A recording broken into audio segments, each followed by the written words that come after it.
hay desvelo que se le resista el café, ¿no? No hay desvelo que se le resista al café. Simón. Yo no le he calado, estoy esperando que se me enfríe un poquito porque sí creo que está medio caliente.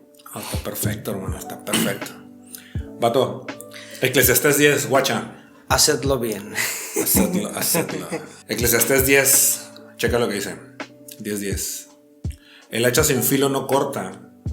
Si no se le saca filo, hay que golpear con más fuerza. Si quieres prosperar, tienes que saber qué hacer y hacerlo bien. Hemos estado pensando y platicando sobre esto. Y esto nos lleva a un tema, si lo podemos decir de esa manera, que es hazlo bien. Es a la conclusión o al punto que podemos llegar, ¿no? Como premisa. Y eso me lleva a muchísimas cosas, ¿no? Se abre demasiadas. Un abanico acá de posibilidades, ¿no? Pero no solamente leo el 10:10, sino que me voy un poquito para atrás, porque tiene como cierto contexto que te abre más el abanico aún, ¿no? Y el 8 y 9 dice: cuando cavas un pozo, puedes caerte en él. Cuando derrumbas una pared vieja, puede morderte una serpiente. Cuando trabajas en una cantera, las piedras pueden caerte encima y aplastarte. Cuando cortas leña, se corre peligro en cada golpe del hacha. Y luego ya viene el 10, ¿no? Sí. Que dice: el hacha sin filo no corta. Si no se le saca filo, hay que golpear con más fuerza. Si quieres prosperar, tienes que saber qué hacer y hacerlo bien. Me llama la atención el contexto, el 8 y 9, porque te está hablando de que si cavas un pozo, puedes caerte en él. O sea, me está hablando, o lo que yo entiendo entre líneas es: no se trata de solamente hacer. Te voy a decir que veo yo entre líneas, man. Usa tu cabeza. Sí. Usa tu cabeza, o sea... No hagas las cosas por hacerlas. No hagas las cosas por sino hacerlas. hazlas bien. Piensa antes de que vas a hacer algo, piensa. Usa tu cabeza. Y cuando ya la hayas usado y lo empiezas a hacer, hazlo bien. Ahora, esto me empieza a llevar por muchas direcciones. Porque para hacer algo bien, creo que en el desayuno te decía un poquito, ¿no? Pero para hacer algo bien, necesitas preparación. No es nada más hazlo y te va a salir bien. O sea, no hay un deportista, por ejemplo, que haya llegado a un punto tan álgido de su carrera deportiva sin haber pasado un proceso de preparación. ¿Me explico? O sea, lo hemos ya platicado, no sé si la vez pasada lo platicábamos, pero los atletas de alto rendimiento tienen una preparación muy pasada de lanza. Estamos platicando ahorita del Checo Pérez, pues. Simón, sí. O sea, de repente dices: ¿cuánto le pagan a ese vato? No, pues le pagan 10 millones de euros, ¿no? Al año. Dices: no manches, es una locura. Pero ¿cuánto le costó llegar a ese momento? Pues, ¿sí me explico? Entonces, hay un cúmulo, hay un mundo de preparación. Para empezar, es prácticamente dejar tu vida normal, si lo puedes llamar así, y dedicarte en cuerpo y alma al deporte. O sea, es dormir temprano, es no consumir nada que le pueda afectar a tu cuerpo, a tu rendimiento. Sí, fíjate. Y un sinfín de cosas, ¿no? El otro día estaba viendo una entrevista que le hicieron al papá de Checo Pérez. Digo, saco a relucir este tema de Checo Pérez porque, pues ahorita digo, tú lo sabes mejor que yo. El domingo se van a disputar ahí las carreras del Gran Premio de Abu Dhabi, ¿no? Sí. No sé mucho del tema, de hecho nada.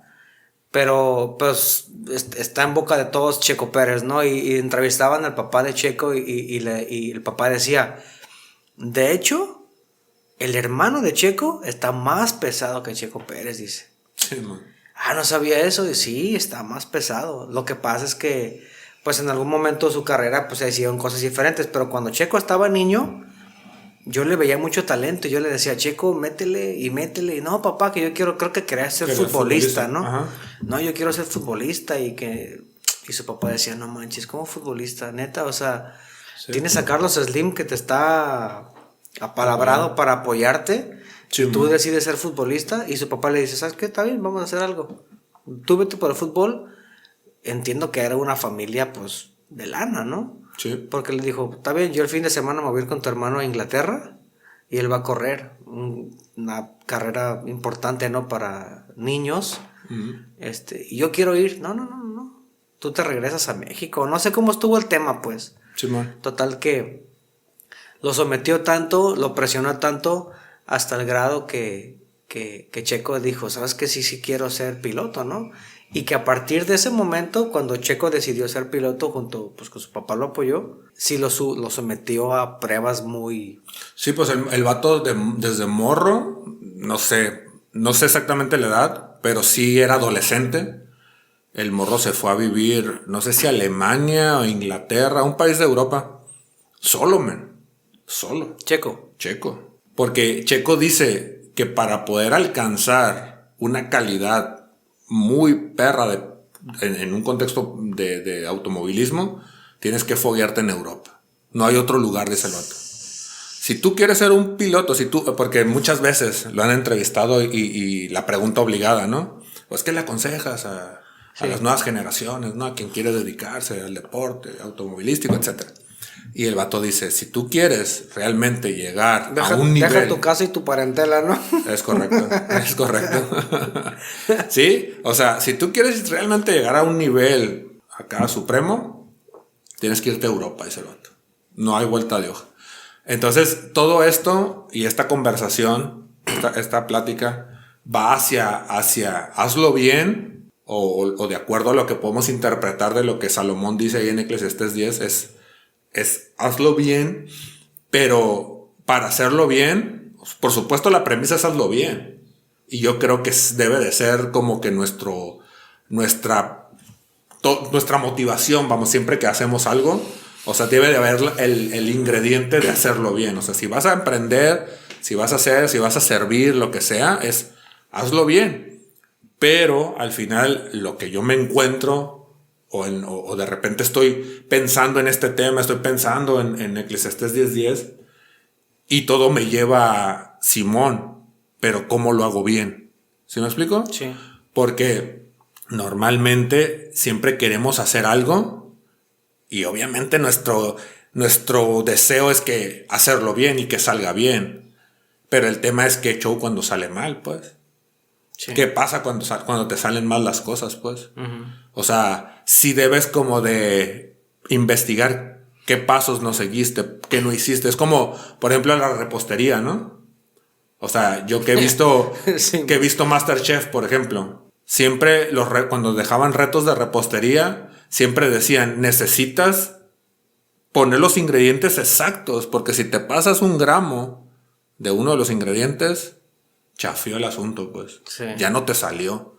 Ya no quedó esponjoso el pan, ya no quedó con el sabor que debe de quedar, etcétera, ¿no? Entonces, es repasar qué hice, cómo lo hice y cuál fue el paso que me brinqué o que no hice o que faltó, no sé. Entonces, ahora, hazlo bien, pero sí tiene que haber preparación previa, ¿no? Y exactamente, a eso iba. No basta... me acordé de la canción de No basta. No basta con querer hacerlo bien. No basta solo con cantar. Esa Juan Carlos Alvarado, ¿no? Es otra canción. Sí. No basta solo con querer hacerlo bien. Porque me ha tocado darle clases de sax. De hecho, de esa canción, perdón, paréntesis, pero sí, Juan Carlos Alvarado, ¿no? Ajá. Porque decía, no basta solo con querer hacer. Ahí está. Él decía, es necesario morir. Es lo que te digo. Sí, no basta. You need that, man.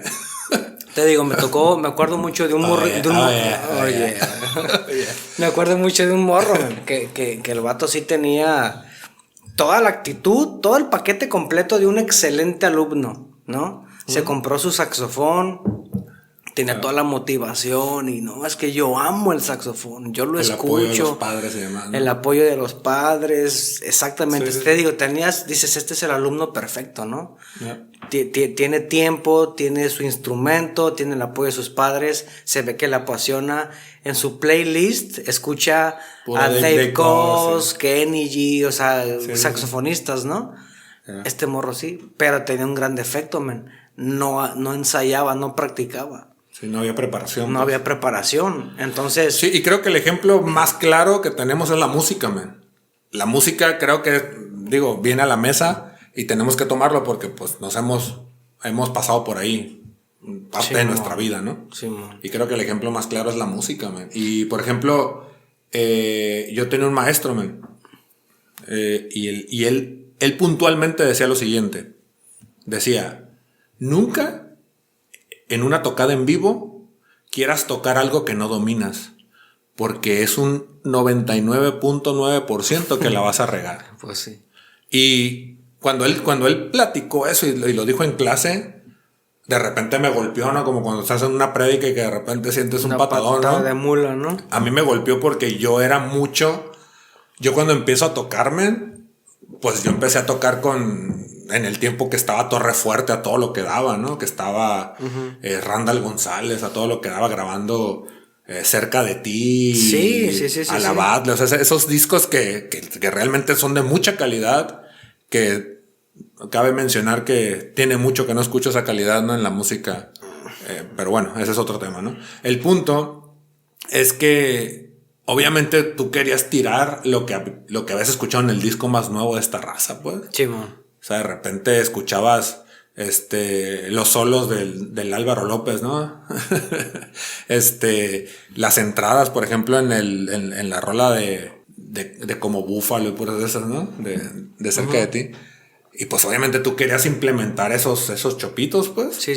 Y yo me acuerdo que estaba tocando de repente, incluso hasta en las rolas lentas, man, las famosas de adoración. Tirabas algo. De repente yo empezaba a albarearme. Sí. Y ni el caso, pues. Entonces, muchas veces sucedía que arruinaba la rola, pues. Sí. Arruinaba la rola. Muchas veces querías chopear acá unos 16avos, pero el compás se te acababa, ¿no? Y entrabas en el 2 del siguiente compás atravesadísimo, pues. Sí. Eso era el pan diario, man. Se te acabó, el tiempo te comió, se te pasaron los 4 tiempos del compás y caías en el 3, ¿no? En el 3 del siguiente compás. Y la raza, pues, descuadradísimo, machín, man. Entonces, cuando el profe dice eso, ¿no? O sea, nunca en vivo trates de tocar algo que no dominas. Primero necesitas tú, individualmente, íntimamente, practicar, dominarlo, entonces lo dominas y ya lo puedes implementar en tu lenguaje, ¿no? Sí, cuando estás en vivo. Entonces, cuando yo escuché eso, pues me quedó marcado para siempre, ¿no? Fíjate, a mí me pasaba mucho cuando yo era morrillo. ¿Cómo se dice eso no es falsa humildad, pero yo me considero buen saxofonista. Muy oxidado ahorita porque hace mucho que no toco, pero cuando tenía algunos 15 años, yo creo, sí estaba filosísimo, man, filosísimo. ¿Por qué? Porque en aquel entonces, entre mis 13, 14, 15 y 16 años, yo practicaba 8 horas diarias, man. Sí. O sea, yo no hacía otra cosa más que machín, man, así, neta. Y cuando de repente te digo, doy clases y veo que los morros nomás quieren... No, compa, o sea, es imposible, neta. A lo que voy con esto es que en esa etapa de estudio del saxofón ahí en mi casa, yo me di cuenta cuáles eran mis mayores deficiencias. Y para mí eran los sobreagudos. Los sobreagudos eran notas complicadas de sacar en el saxofón porque implicaba modificar un poco tu embocadura y algunas cosas en las manos, ¿no? Uh-huh. Entonces yo me acuerdo que eso me costaba mucho trabajo. Y cuando yo estaba estudiando este tema de Eclesiastés 10:10, encontré esa palabra que decía, sin filo hay que hacer doble esfuerzo. Doble esfuerzo. Y lo que entiendo, digo, me gusta perderme, ¿no? En esta idea, ¿no? Y te lo comentaba un poquito en la mañana. Hacen alusión a una hacha. Una hacha se requiere cuando son cosas difíciles, ¿no? Te decía, en el rancho cuando yo veo un tronco, pues, o algo difícil que se necesita sacar, no voy y no agarro una pala, no agarro el machete porque sé que no me va a alcanzar, man. Voy por el hacha porque sé que es algo duro, es algo difícil, es algo complicado y necesito un hacha para hacerlo, ¿no? Sí, para poder cortarlo. Entonces, yo entendí en el ejemplo que te estoy poniendo de los sobreagudos, es que necesitaba, yo si quería tocar en vivo esos sobreagudos o sacarlos, pues necesitaba afilar mi hacha, ¿no? Y eso era para generales. Es darle y darle y darle y darle, ¿no? Sí. Y eso está bien chido, pues dice, ahí ayuda a tener, creo que leyendo la versión, bueno, no sé qué versión sea, la verdad, pero aquí dice, ahí está el valor de la sabiduría, ayuda a tener éxito. En la NBI dice, si el hacha pierde su filo y no se vuelve a afilar, habrá que golpear con más fuerza. El éxito radica en la acción sabia y bien ejecutada. A ver otra vez eso, ¿cómo es? El éxito radica en la acción sabia. El éxito radica en la acción sabia y bien ejecutada. Y no sé si te lo compartí. Creo que sí, men. Porque en algún momento habíamos platicado acá internamente, ¿no? Sobre armar un poquito más, tener un poquito más de estructura en cosas que estábamos haciendo, ¿no? Prepararle y todo el rollo, ¿no? Y me acuerdo que Marcelo Lafitte, que ya hemos hablado en el radio de él, una vez lo recomendamos. Y Marcelo Lafitte sacó un escrito que se llama La gran palabra, prepararnos. Creo que así te lo compartí. Uh-huh. Y dice Marcelo, en todo lo que desee lograr el ser humano, juega un papel esencial la preparación previa. Así se introducen. Y empieza a hablar ahí varios ejemplos, ¿no? Y dice, da un ejemplo que me llamó la atención porque yo sí he escuchado esto. Y dice, yo no me preparo para predicar. Me dijo una vez un líder. Yo sé que si abro la boca, Dios coloca palabra. Una postura peligrosamente audaz a mi parecer, dice. Pues sí, o sea... Muy valiente, ¿no? Sí, aplicando la del fakir, ¿no? O sea, él pues, o sea, necesitas prepararte. Porque lo más probable es que vas a decir... Sí. Ahí lo voy a dejar, ¿no? Vas a decir... Sí. Y dice, el presidente de Estados Unidos, Abraham Lincoln, ilustró esto con una frase genial. Dijo, si me dieran una hora para derribar un árbol, dedicaría los primeros 50 minutos para afilar el hacha. Oh yeah, man. Oh yeah, man. Sí, oh yeah, man. Los 50 primeros minutos para afilar el... Dice, utilizar casi todo el tiempo para afilar el hacha habla de 1, preparación previa, 2, responsabilidad, 3, deseos de cumplir con éxito lo que se hace. Y luego termina diciendo, esto lo subrayé porque me gustó mucho, dice, los que son conscientes de la alta tarea que significa servir al Señor, saben que no alcanza solo con el llamado. Deben sumarle un perfeccionamiento constante. En síntesis, debemos llegar al evento con una minuciosa preparación y con algo más, una búsqueda del dador del saber y la lucidez. Porque las prácticas espirituales previas a una predicación, por ejemplo, o una enseñanza o cualquier actividad cristiana, sensibilizan de tal modo nuestra conciencia que permiten un acceso fructífero a las fuentes eternas de la sabiduría del reino de Dios. Y termina diciendo, sabiduría que se encuentra oculta a los improvisados, a los ansiosos y a los peligrosamente audaces. Sabiduría que se encuentra oculta para ese tipo de gentes. A los ansiosos, a los improvisados y a los peligrosamente audaces. A los peligrosamente audaces. O sea, el peligrosamente audaz es el que dice, pues el Alvarito lo escuché en la mañana, ¿no? Sonaba durísimo. Si te me hace que sí la armo porque estuve practicando seisillos, ¿no? Y caes en el tercer tiempo del segundo compás atravesadísimo y descompones toda la rola y echaste a perder la chamba de todos los demás incluso. Porque ese mismo maestro decía, si tú te escuchas mal, yo me escucho mal. Ese es otro tema muy perro, man, que habla de hacerlo bien. O sea, cuando estamos hablando de una banda, ya una orquestación, es si el vato que está cantando está desafinado, tu instrumento suena desafinado, man. Porque con uno que esté desafinado, todo suena desafinado, aunque tú estés afinado. Sí. Algo está disonante, ¿no? Algo está sonando mal. Sí. Entonces, este tema tú estás desafinado, mi instrumento en automático se desafinó. Tú estás sonando mal y yo sueno mal, aunque yo estoy sonando bien. Aunque yo estoy ejecutando bien, tu ejecución, lo que tú estás haciendo que está pa'l perro, está afectando mi ejecución. Entonces, esos son los audaces, pues. Pero fíjate, esos audaces... Los improvisados. Esos audaces...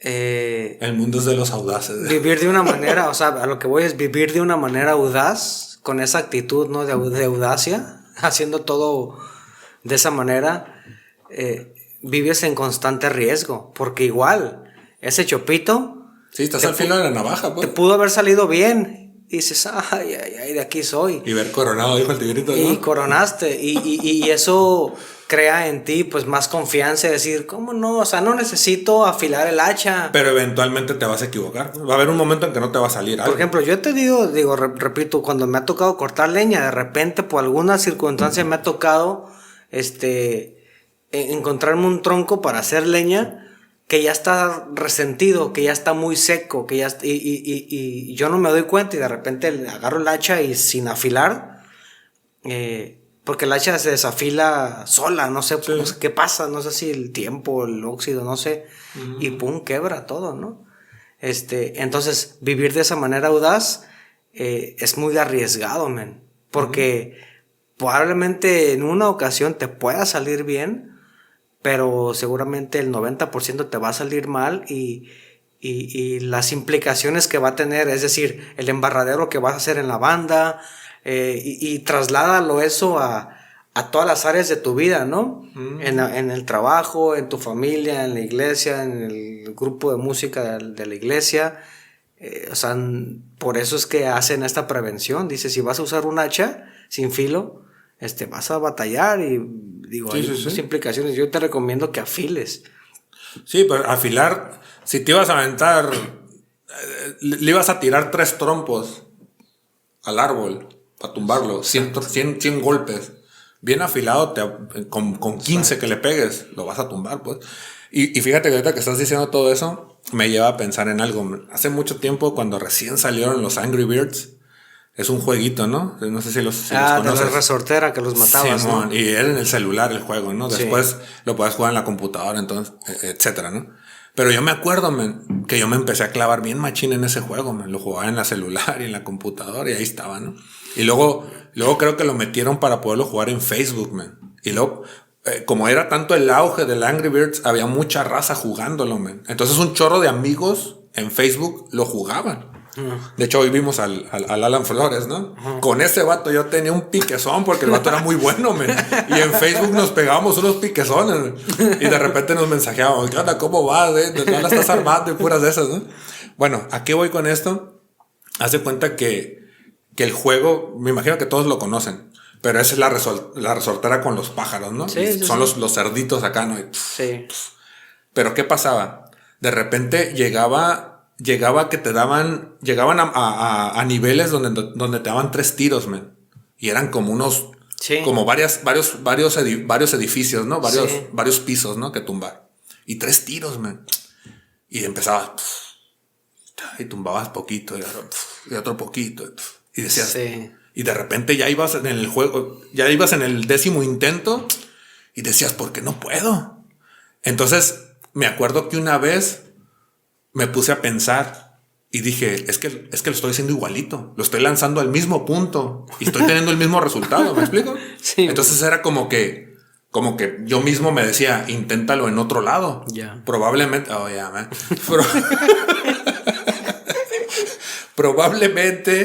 probablemente vas a dar en el clavo, man. Y de repente empezabas a intentar en otros puntos. Y yo me acuerdo que en uno de esos juegos, me acuerdo que de la nada me aventé un tiro raso, men, acá muy bajo. Arriesgando todo. Con el primer tiro, vato. Y me acuerdo que era una trave, men. Se le dice trave, ¿no? Sí. Era una trave así que sostenía... Un pilar, ¿no? Un pilar que sostenía los 3 pisos donde estaban los cerdos. Sí. Y era cuestión de tirar el tiro raso para golpear esa trave. Que se viniera abajo todo y... Con un one shot, man. Man. Un solo tiro, man. Entonces de repente eso como que me despertó el panorama de no estés intentando lo mismo porque vas a obtener el mismo resultado. Necesitas, si no te está saliendo ese tiro, necesitas buscar otras opciones. Eso está chido. Entonces, eso me lleva a pensar en que yo en lo personal, y sé que a lo mejor muchos se pueden identificar, hemos estado haciendo cosas que nos salen mal, que están mal ejecutadas, mal hechas. Sí. Pero tenemos 10 años haciendo lo mismo, que está saliendo mal, pero nos aferramos a seguirlo haciendo igual. Sí. Y no nos ponemos a pensar, a buscarle de qué manera cambiamos a lo mejor el patrón, a lo mejor la forma de hacerlo, no sé. Y le buscamos por otro lado porque probablemente buscándole por otro lado nos va a resultar. No sé si me explico. Sí, me pasa mucho con mi relación con mi esposa, ¿no?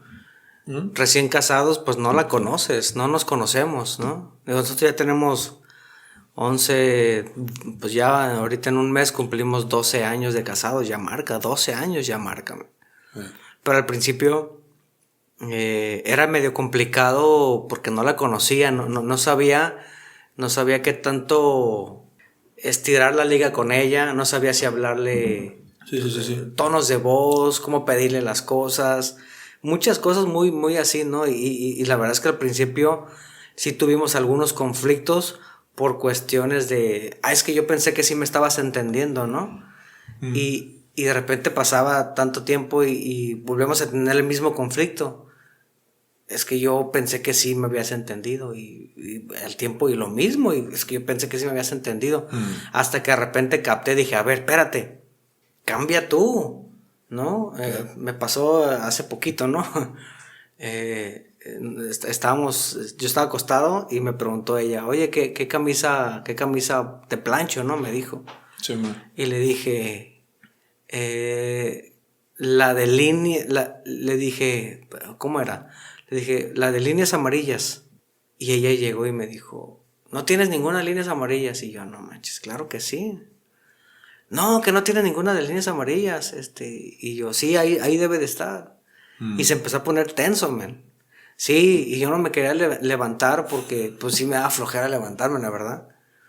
Sí, ahí está, y yo la acababa de ver hace 5 minutos, pues. Edgar, no tiene ninguna, aquí estoy y no hay nada, man. Y ya me levanté, y sí, no eran líneas amarillas. La camisa era amarilla con líneas negras. Digo, ahí me dio un conflicto porque le dije, es esa no tiene líneas amarillas. Bueno, no, pues, tiene líneas negras, pero ¿qué otra camisa amarilla ves aquí, pues? No, pues ninguna, y a lo mejor te tienen broncas, ¿no? Pero así es, porque muchas veces llega a pasar de que yo estoy pensando que ella me está entendiendo tal cual, y es una falta. ¿Por qué? Estoy fortaleciendo lo que acabas de decir, ¿no? No quiero perder la idea de si lo estás haciendo de una manera, y para mí hubiera sido más fácil. A ver, tienes razón. Cualquier camisa amarilla que veas ahí es la que quiero. Ok. Pero no, yo me aferré. Líneas amarillas. Y sí, es cierto, yo estaba equivocado. No había ninguna camisa con líneas amarillas. Si yo hubiera cambiado mi discurso, bueno, está bien. No sé si son líneas amarillas o líneas verdes o lo que sea, pero la única camisa amarilla que veas ahí, dámela. Ok. En un minuto se hubiera arreglado esa bronca. Digo, es una tontería, no pasó nada, ¿no? Pero es lo que dices, ¿no? Si algo no te está funcionando, pues no sigas haciendo las mismas cosas como toda la vida lo has hecho, ¿no? Y podemos mencionar miles de ejemplos, de ejemplos. En cuestión de finanzas tengo muchos ejemplos. Cuando recién casado también siempre andaba en cero. Era 14 del mes y yo, ay Dios mío, ¿por qué no llega? We have red numbers, decía. Sí, estamos en números rojos y qué vamos a cenar. La ya famosa frase. Y decía, ya sé por qué nos quedamos sin dinero, porque esta quincena abusamos del cine. Nos fuimos muchas veces. Y la siguiente quincena igual, man. ¿Y ahora por qué? Bueno, es que ahora abusamos fuimos a cenar muchas veces a la calle. Y así pasaba, hasta que de repente dices, oye, no manches, a ver, tu problema no lo has resuelto, pues sigues haciendo las mismas cosas, a lo mejor en paquetes diferentes, ya no es cine, a lo mejor ya no es ya no es cena, pero estás gastando, o sea, estás gastando más de lo que ganas. Entonces necesitas cambiar. Ok. O sea, hacer las cosas diferentes te da una vida, como dice aquí, doble esfuerzo. Te evita ese doble esfuerzo, sí, ¿no? Sí, sí. Entramos en un círculo vicioso, precisamente, que se llaman así, donde ahí estamos, como el hámster, ¿no? Que se sube y empieza. Y el vato, no tienes fin, vato. O sea, si eres el hámster, el vato está corriendo, pensando que, no manches, en ese circulito corrió 100 kilómetros, man. Sí. Y realmente no avanzó nada, man. ¿Sí me explico? O sea, estamos ahí dando vueltas, girando. Y no llegamos a pensar que si, por ejemplo, si el hámster pudiera razonar un poquito, era bajar una pata y caminar fuera de ese círculo, ¿me explico? Sí. Y a veces no tomamos el riesgo, si podemos llamarlo de esa manera, de decir, ok, a ver, voy a detenerme un poquito, ¿no? Como en la parte esta que compartíamos, que la misma Biblia dice, ¿no? O sea, detente, ¿no? Y pregunta por las sendas antiguas, para que andes en ellas. Sí. Y la parte final de esa frase está brutal porque dice, entonces vas a encontrar descanso para el alma. ¿Deuteronomio? ¿Dónde estaba eso? No es Deuteronomio, man. No sé si es en uno de los libros proféticos, man. No sé si es Jeremías por ahí, man. No recuerdo, man. Realmente no me acuerdo. El punto es de que es eso, ¿no? Como que vas y aguanta. Párale tantito, vato. Vas enquintado. Bájale la velocidad, vete a primera y si de ser preciso, métele el freno de mano y detente y observa qué estás haciendo. Sí. Ok, estoy haciendo todo esto. Ok, ¿cómo lo estás haciendo? Pues esto lo estoy haciendo bien, pero esto sí, la neta sí está acá medio escuetón el asunto, ¿no? Ok, pues ponle atención a eso y empiézalo a hacer bien. ¿Qué está faltando, no? Sí. Y todo esto me lleva también a la parte de no necesariamente... porque muchas veces podemos caer en la parte de es que no lo estoy haciendo bien porque no tengo todos los recursos para hacerlo bien. No creo. Es que la banda no suena chido porque los músicos todos no son buenos. No necesariamente tienes que tener una bandota para sonar chido. Eso no es cierto. Lo que sucede, lo voy a decir y voy a hablar de la música porque es algo que más o menos conozco, ¿no? Y el tema de la música es... Lo más probable es que suenas mal porque estás tratando de tocar canciones que tu capacidad musical no te da para tocar. Eso está chido. Así de sencillo. Es muy común, ¿no? Que quieren copiar y pegar en una iglesia y dices, no manches, o sea, para empezar, esa banda que quieres copiar tienen 3 o 4 guitarras eléctricas y aparte tienen 3 o 4 sintetizadores y puro monstruo tocando. O sea, quieren imitar al Israel Houghton. Sí. No seas loco. Y tienen al bataco y quieren hacer las intros, las finales idénticas, o sea... Sí, pues no se puede. Pues no se puede. Es lo que el maestro decía. En vivo no toques nada que no dominas, porque lo más probable es que vas a terminar arruinando todo. O sea, mi capacidad me da para tocar este tipo de canciones y te aseguro que si las tocas van a sonar bien. Te aseguro que si las ensayas, si las desmenuzas, si las produces a tu capacidad musical de tu banda, van a sonar muy bien. Claro. Van a sonar muy bien. ¿Me explico? Sí. Ese es el problema, pues. Ese es el problema. Por ejemplo, cuando hicimos el proyecto que teníamos, lo de Yoyo, yo me acuerdo que yo me senté con mis compas y les dije, raza, me gustaría hacer este proyecto. Quisiera hacer este proyecto. ¿Cómo la ven? No, pues Simón, fíjate que yo tengo estas rolas. Y me acuerdo que yo les dije, man, y me gustaría que estuviera alguien aquí de testigo de ellos, man, porque les dije estas palabras. Me gustaría que este proyecto lo empecemos a trabajar.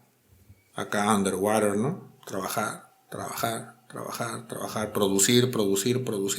Ensayar. Yo propongo que lo hagamos durante un año.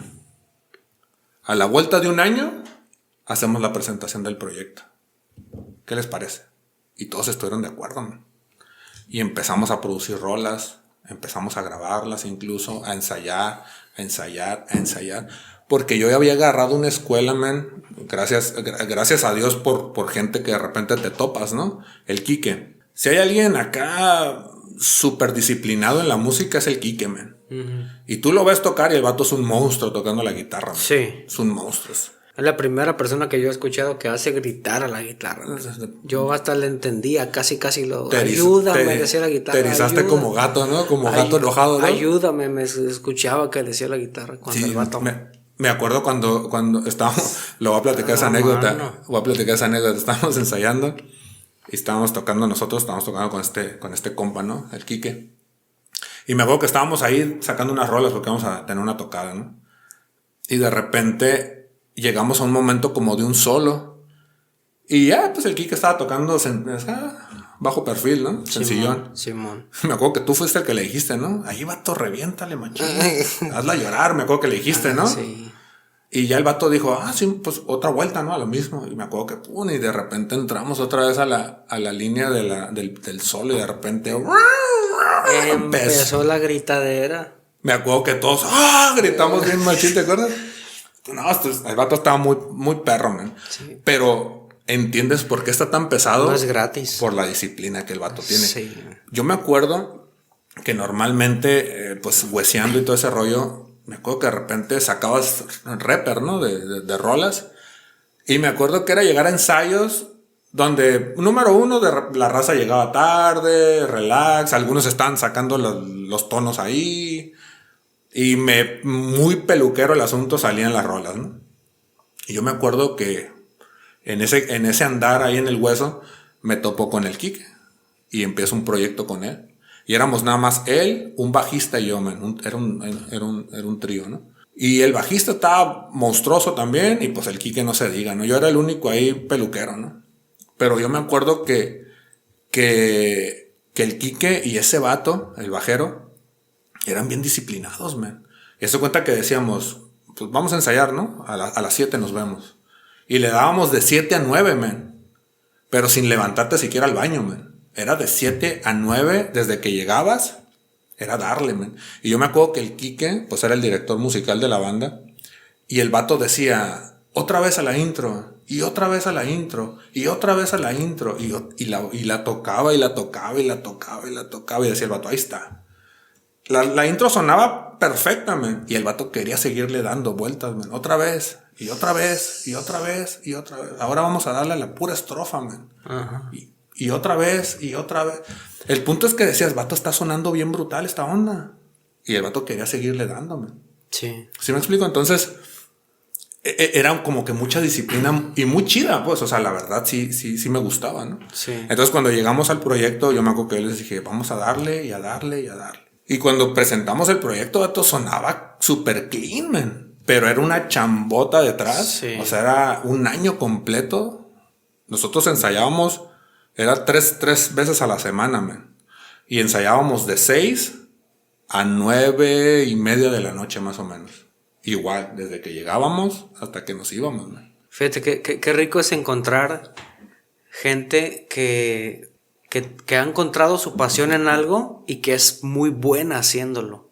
Sí. No, yo admiro mucho a esa gente porque no todos tenemos la misma... Déjame ver cómo desarrollo la idea. Es decir, yo conozco gente que le apasiona el gimnasio, ¿no?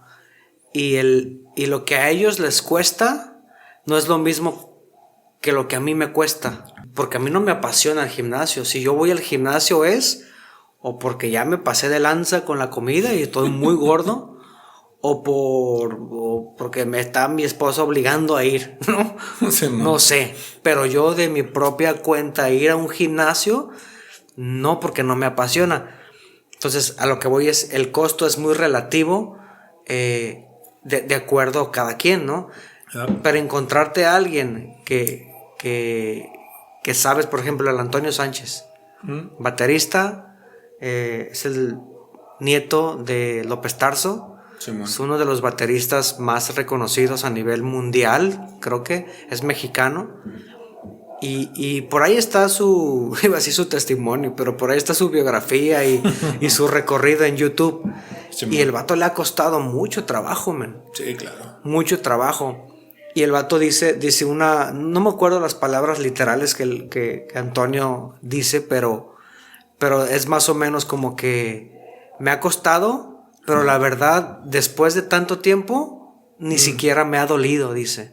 Sí, no me ha dolido, o sea, porque lo disfruto tanto que sí es un costo. Dejé a mi familia, el vato se fue a vivir a Estados Unidos, a Nueva York, o sea, a Boston primero, ¿no? Porque estaba en Berkeley.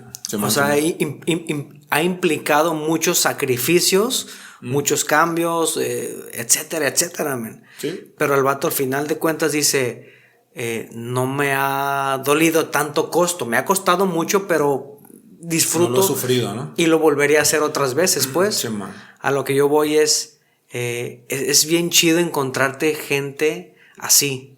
Sí. Que dices, este vato es bueno, pero es bueno no porque así nació bueno.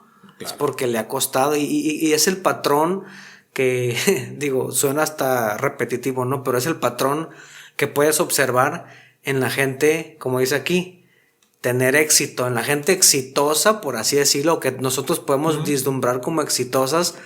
Checo Pérez, lo que hemos estado platicando, el Checo Pérez, el Antonio Sánchez, etcétera, etcétera. El patrón, el común denominador de ellos es eso, que tienen su hacha bien afilada, y para poder afilar un hacha, te lo dice un ranchero, es bien difícil, men. O sea, sí es su chiste, sí tiene su chiste y te cuesta trabajo, ¿no? Sí, es mucha chamba, man.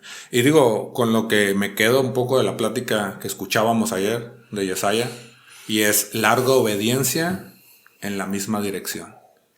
Es eso, man. Es estar en lo mismo, por mucho tiempo.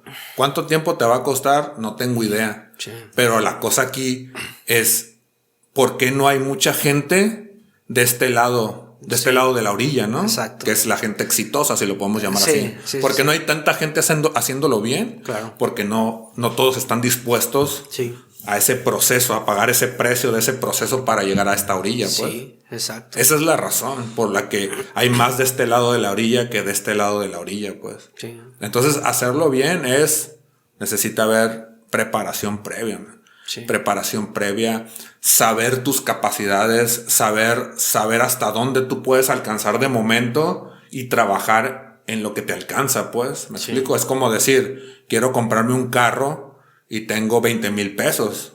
Voy a comprarme un carro que me alcanza con 20,000 pesos. Claro. No voy a ir a la agencia por una Tacoma que no me alcanza, pues. Sí. Eventualmente, probablemente, va a dar vueltas la vida, como luego se dice. Y a lo mejor vas a llegar a un momento en una posición económica que sí te alcanza por una Tacoma. Uh-huh. Probablemente va a pasar en 10 años. Pero de momento te alcanza por un carro de 20,000 pesos, pues. Sí. Echa mano de eso, pues. Y es lo que a veces sucede, ¿no? Es que no tengo los recursos, es que no, lo que platicábamos la otra vez, ¿no? Es que queremos hacer un estudio, pero es que no tenemos la computadora, queremos hacer un podcast, es que no tenemos.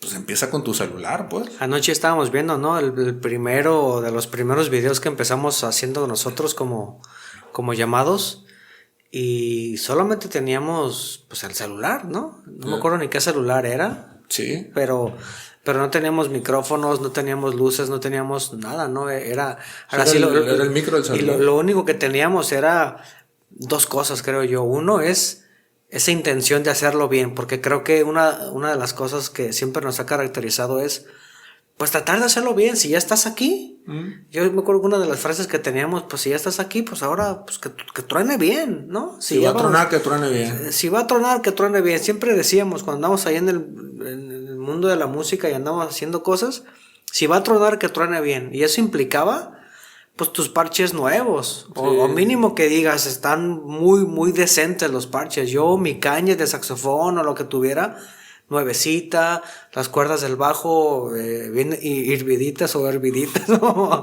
Bien hervidas. Pasadas por agua hirviendo y bicarbonato. Sí, o sea, me explico, para que el resultado, te sientas tú orgulloso del resultado, que dices, mira, ahorita yo, te lo digo honestamente, eran las 2, 3 de la mañana, anoche que estamos platicando de todo esto, y me sentí muy orgulloso de nosotros, por el hecho de ver.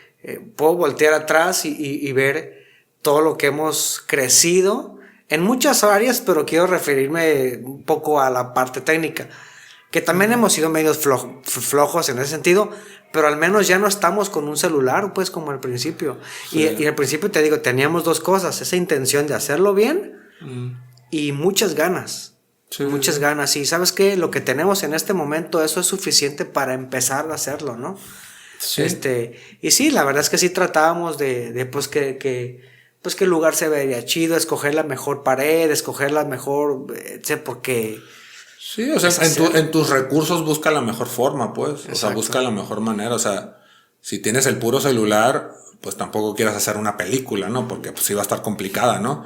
Pero a lo mejor sí puedes hacer una toma fija, ¿no? Y con el puro celular, o a lo mejor sí lo puedes usar como micrófono.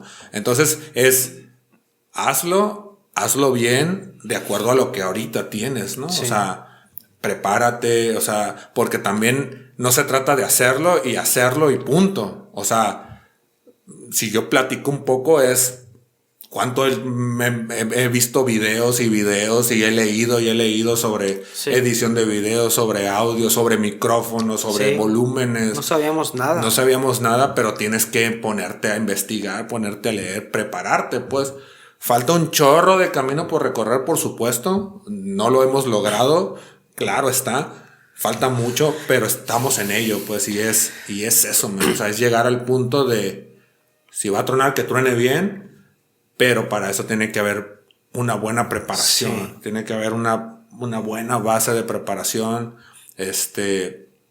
lo que hagas, ¿no? Es prepararte, es hacerlo bien, pero con una buena base de preparación y pues es eso, hermano.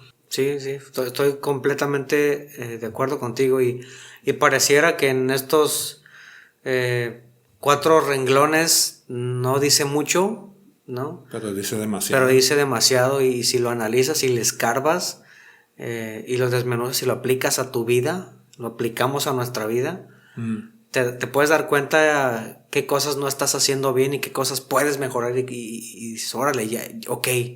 Ya sé que necesito cambiar. Y eso me encanta de la Biblia, me encanta de lo que nos enseña, de lo que nos aconseja, ¿no? Sí, y quitarnos, digo, yo quiero cerrar mi idea y hablarles, ¿no? Y decirles, raza, o sea, hay que quitarnos la mentalidad de no, es que no podemos. Es que no, pues que yo soy pues que yo no tengo la capacidad del brother, ¿no? Es que yo... Ay, pobrecito de mí, Nel, o sea, todos tenemos capacidades diferentes, pero todos tenemos capacidades, o sea, todos podemos hacer diferentes funciones, diferentes cosas, nada más es enfocarnos, ver qué tenemos en la mano, ver qué recursos tenemos de momento y echar mano de ellos, y probablemente ahorita vamos a empezar con 2 panecitos, ¿no? Y 2 pececitos. Pero sabemos que en las manos del Señor, pues eso se va a convertir en algo más chido, pues. Está chido eso. Y posteriormente el Señor a lo mejor nos va a dar ya no 2 panecitos, nos va a dar 5 y ya no 2 pececitos, sino unos 10 más, ¿no? Y eso se va a multiplicar y eventualmente se va a hacer una bola de nieve esto. Sí. La onda es hacerlo bien, prepararnos. Y pues yo quiero cerrar con eso, hermano. Sí, de acuerdo, muy bien. Pues bueno, pendientes a la que sigue, bye.